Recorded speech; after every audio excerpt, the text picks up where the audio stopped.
All right, so this one's going to be a fairly quick one. The question comes up a lot. How do you bait a hive body to catch a swarm? Or how do you bait your dead out to catch a swarm? You can certainly just leave your dead out sitting there after you lightly clean it out, but you don't want resources in there. And to be honest with you, if you leave all that comb in there, I feel like you're asking for trouble. So this is how I bait a hive body to catch a swarm. I run my swarm traps. They're 40 liters. I had a friend of mine that wants to try and catch a swarm at their property. I got an extra hive body, so I'm going to set it up today and run it over there. We're going to have good weather here the next week in Michigan. I'm hoping that it'll start. Hasn't started yet, but I'm hoping that it will. So here we go. This is how I bait a hive body. So as I said before, they fly in, they flap their wings, they listen and feel. So they listen for the echo and they feel the vibration of an open cavity. That's what they want to feel. If this is all packed tight with plastic foundation, right? 10 frames all packed tight inside of here, and they come inside and listen and feel for the echo and the vibration, they're not going to get much, right? They come in through the whatever entrance you're providing them. It's not going to sound like what they want. So I do have one plastic foundation left. I'm going to give it to them. And then this is last year's dead out bait comb. So dry, been used for brood before. I actually did allow them to rob it out because there was a honey rainbow on this one. So at the bee yard, I let them rob it out to make it dry. So there's no resources in my swarm traps. So I'm going to put that one over here up against that plastic foundation. Every other frame is a starter strip frame. So there's your echo and your vibration. I'm going to put a small entrance here. They're going to fly in on this side. You're going to have 8 frames of emptiness, basically, right? Starter strips and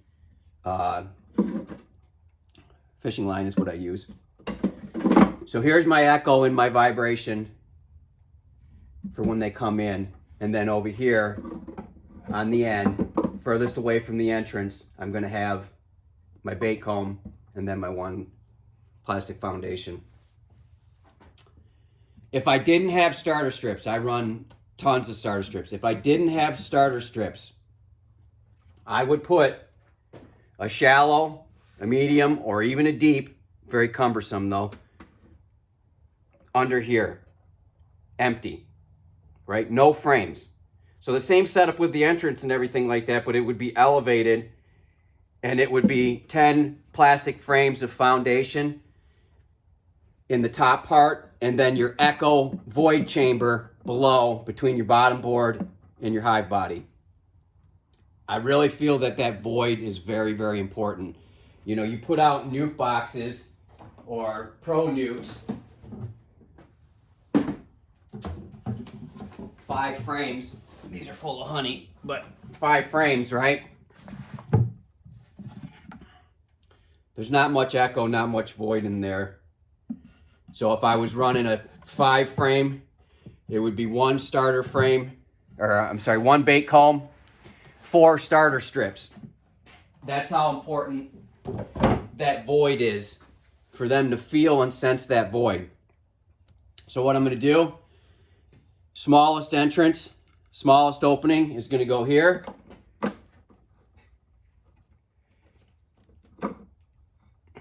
And it's actually going to be 2 entrances because this is slightly smaller.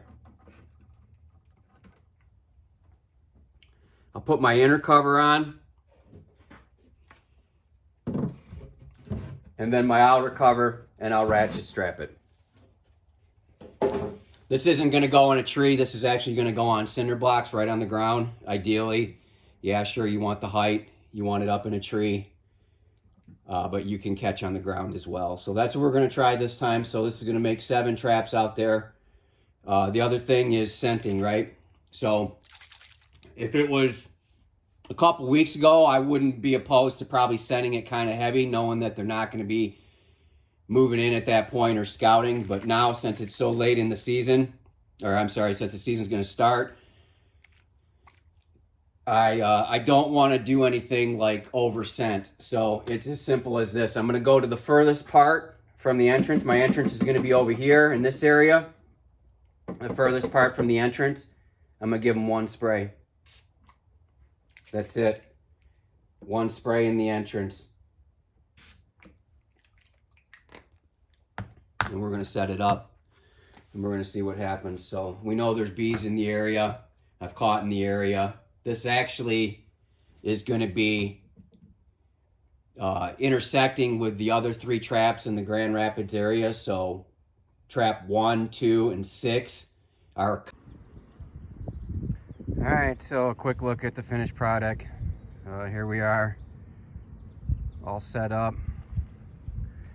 Tilted a little bit forward in case there's moisture. It's level from left to right because of the starter strips. Small opening to the right, just because the board's not long enough, and then the entrance reducer and the small entrance there to the left.